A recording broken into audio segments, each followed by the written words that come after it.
The Fast and Furious movies are unabashedly big, dumb, and fun, offering plenty of escalating craziness for their fans. The Fast saga has been so successful, in fact, that it's inspired some imitators.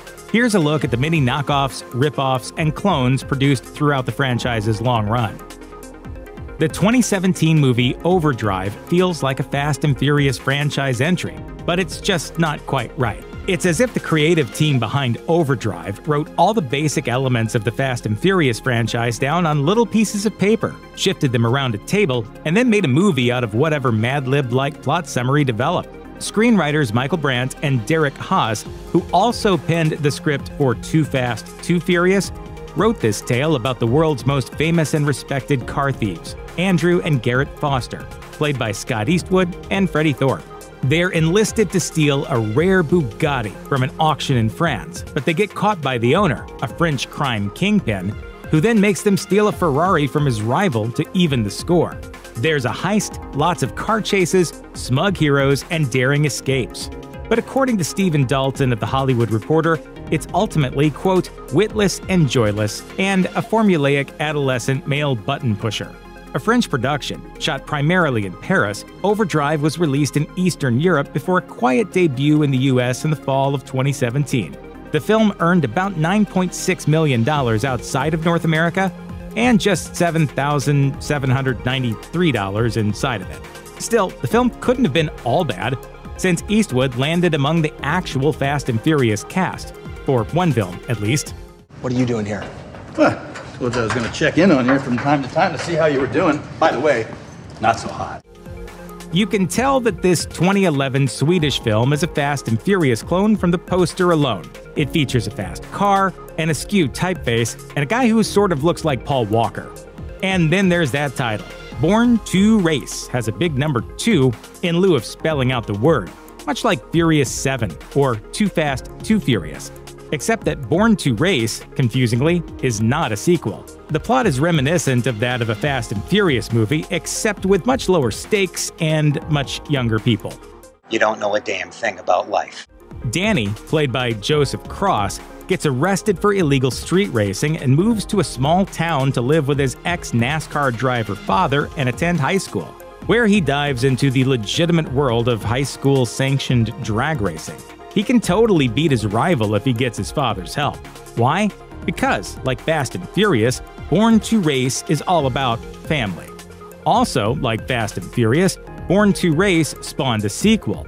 Born to Race Fast Track replaces almost the entire cast with new actors playing the same roles, but this time the action largely happens at the distinguished Fast Lane Racing Academy. Unlike Fast and Furious, these movies didn't set the box office aflame. Born to Race debuted on video in Germany in 2011 before hitting DVD in the US in early 2012, while Fast Track originated as a made-for-Swedish TV movie. Bollywood films are massive spectacles that harken back to the classic movies of the 1930s and 40s, but reflect storytelling and presentation elements popular in Indian culture. The Fast and Furious movies are certainly massive undertakings, but they're nothing compared to 2004's Dhoom, which puts an India-produced Bollywood-style spin on the saga. The Fast and Furious films have a little bit of everything, and so does Dhoom, but more so. Specifically, the addition of multiple, well-populated, intricately choreographed, and passionately sung musical numbers. The first of 3 Dhoom movies concerns police officer Jai, squaring off with Kabir, the leader of a motorcycle gang that also stages major heists. Jai gets a street racer named Ali to stop the gang, and that brings them right up close to vehicular chases, explosions, and scantily clad female race fans. The big difference between the Fast and Furious and Dhoom franchises is that the former has a wall-to-wall rap soundtrack and cars, and the latter has musical numbers and motorbikes. With a name like Fast Track No Limits, you just know that this movie is going to be about rebellious young people who break rules and drive expensive cars impossibly fast. That's what they get in this 2008 movie, a German production that enjoyed a theatrical release only in that region and China, and for good reason. You know, you throw a punch the same way you steer a curve. You put too much thought into it. Yeah, and you don't think at all. That's my edge. Shot on location in Berlin, with a cast of mostly North American actors, this Fast and Furious knockoff even includes a walker in the cast.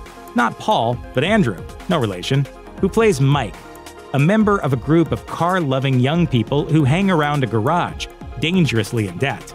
They get involved with some hush-hush, high-intensity underground street races, which can either get them out of financial trouble or on the hook to the evil crime lord who runs the show. Oddly, 5 years after the film hit theaters in Europe and Asia, screenwriter Lee Goldberg took the movie to the US in the form of a self-published short novel adaptation in which the action takes place in America instead of Germany. The Asylum is a small, independent, US-based film production company that makes all kinds of movies – action, horror, science fiction – that share a common thread. They're all thinly veiled, obvious knockoffs of popular, high-profile Hollywood releases. The Asylum sends its movies to home video markets around the same time that the films they're cribbing from are tearing up the box office, seeking to both cash in on the craze created by the competition or scoring some cash and rental fees by viewers who are fooled into thinking they're paying for the real thing. Among the Asylum's numerous and most self-evident mockbusters, The Da Vinci Treasure, Transmorphers, and 200 Miles Per Hour, a cheap clone of the Fast and Furious franchise that hit DVD in April 2011, right around the time Fast 5 arrived in theaters. It's a generic Fast and Furious kind of movie, and the plot is as by the numbers as it can get. When cocksure street racer Tom Merchant dies in competition after losing to an evil drug dealer named Case, his brother, Rick, swears to avenge his brother's death by getting into street racing too, after beefing up his 80s model car with the help of a cool female mechanic and dialogue like this. What are you doing? You ruined the car. Where's the aerodynamics? It doesn't matter. South Korea boasts a robust car culture, so it stands to reason that the country would also produce its own localized version of a Fast and Furious movie. That project is the 2019 film Hit and Run Squad, which mainly focuses on the law enforcement aspect. A national police agency detective gets demoted to a rinky-dink task force charged with busting hit-and-run drivers. A dreary assignment turns exciting when she goes after an ex-Formula One driver who has sunk into a life terrorizing city streets and leaving destruction in his wake with his fast and flashy driving. Despite having all the elements of a great action movie in place, the filmmakers reportedly somehow missed the mark. Critic Yoon Min-sik of the Korea Herald wrote, "How do you make a story about cops, race car drivers, and street racing with supercars this boring?" The 2013 action movie Getaway looks like an American movie because it's cast full of well-known American actors, and it was theatrically released in the US. But it's actually set and primarily shot in the Eastern European nation of Bulgaria, which provided a nice backdrop for what's ultimately a shameless Fast and the Furious wannabe. Ethan Hawke, in between Academy Award-nominated performances in Training Day and Boyhood, stars as Brett Magna, a retired race car driver who is in for the race of his life, against time.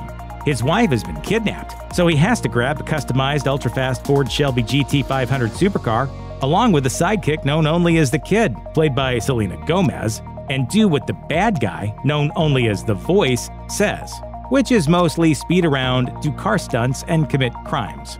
Getaway was soundly and resoundingly panned by critics. It earned a 3% rating on Rotten Tomatoes, while London Evening Standard writer Charlotte O'Sullivan called it, quote, one of the worst films of the year by a country mile. Just do me one favor, will you? Shut the hell up. Shut up. One of the most obvious and explicit ripoffs of a Fast and Furious movie is Stritreysery, or Street Racers, a 2019 Russian film. In fact, it plays like a copy of an off-brand Fast and Furious. It's so familiar and by the numbers. Stepan, a man just out of a stint in the Russian army, returns home to find that his father's mechanic business has been taken over by Docker, an organizer of illicit street racing events. Stepan's dip into the criminal underworld of fast cars and loose morals is made all the more inevitable when he falls in love with Katya, Docker's girlfriend. Despite its overwhelming debt to its blockbuster inspiration, Russian filmgoers didn't seem to mind the negative Fast and Furious comparisons made inevitable by Street Racers. For proof, look no further than the fact that it was nominated in 5 categories in the 2009 MTV Movie Awards Russia, including Best Fight, Best Kiss, and Best Movie Villain. check out one of our newest videos right here. Plus, even more Looper videos about your favorite action franchises are coming soon. Subscribe to our YouTube channel and hit the bell so you don't miss a single one.